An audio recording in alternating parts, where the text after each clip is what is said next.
आज कामाची नुसती बोंबाबोंब झाली. काय झालं, नेमका मिक्सर बंद पडला म्हणून पाटा वरवंट्यावर हे कांद्या खोबऱ्याचं वाटण वाटून घेतलं.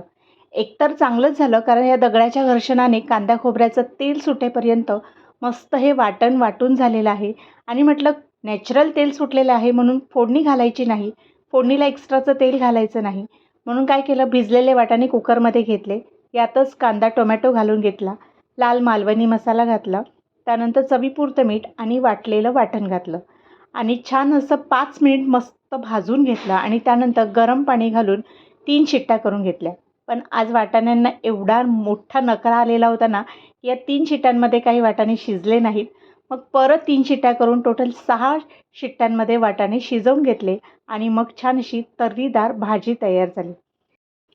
3 शिट्ट्यानंतर मी कुकरचं झाकण खोललं आणि तुम्ही बघा, मस्त असं तवंग सुटलेलं आहे. अगदी नॅचरल तेल जे रिलीज झालेलं होतं कांदा खोबऱ्याचं, त्यातच ही मस्त अशी वाटाण्याची उसळ तयार झालेली आहे. आता मिक्सरचं म्हणाल तर 10 ते 12 वर्ष झालीत मिक्सरला, तसा तो जुनाच झालेला आहे आणि आता वरचेवर आजारी पडायला लागलेला आहे. रिपेअरिंगसुद्धा खूपदा करून झालेलं आहे.